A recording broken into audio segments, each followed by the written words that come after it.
Projet, contrat d'objectif et ENT sont des éléments indissociables qui ne peuvent être développés que de façon simultanée.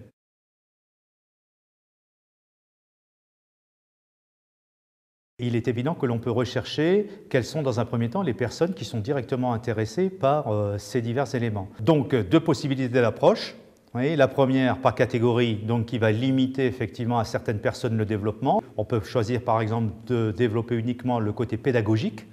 Et à ce moment-là, seuls les enseignants vont rentrer effectivement dans cette démarche. Seconde approche, une approche globale au niveau du projet d'établissement qui, elle, va engendrer une synergie et prendre en charge la totalité des personnes qui gravitent autour de ces projets. Cette démarche est beaucoup plus intéressante parce qu'elle crée une nouvelle dynamique auprès des diverses catégories d'intervenants.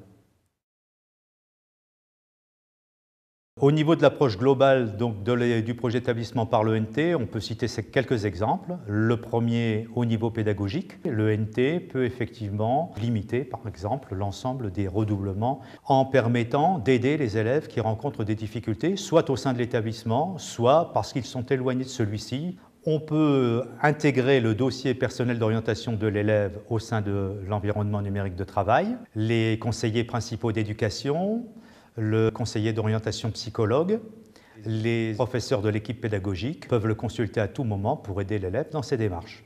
Sur l'axe communication, la rapidité des informations permet d'informer l'ensemble des personnels ou des usagers dans des laps de temps très courts. L'axe culturel a fait émerger une nouvelle action. Un club lecture a été créé avec mise en ligne des comptes rendus réalisés par les élèves en collaboration avec le professeur documentaliste et les professeurs de lettres modernes.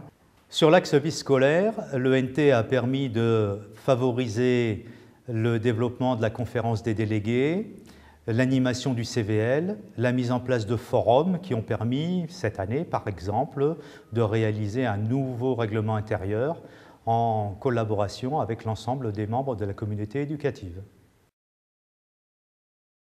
L'ENT a amené d'abord un questionnement sur les pratiques initiales qui a débouché sur une synergie générale de l'ensemble des personnels et des usagers, conduisant à de nettes évolutions dans les pratiques et au niveau de la transparence des activités. Au niveau des personnels, une nouvelle dynamique s'est engagée. Du côté des usagers, la vision claire sur les activités a permis d'engendrer des échanges fructueux. L'ENT et le projet d'établissement se conduisent sous la forme d'une démarche de projet. Tous deux sont totalement interactifs l'un sur l'autre. Le développement de l'un engendre le développement de l'autre et inversement. À ce stade, l'environnement numérique de travail est devenu pour nous indispensable et nul n'envisage de revenir aux anciennes pratiques.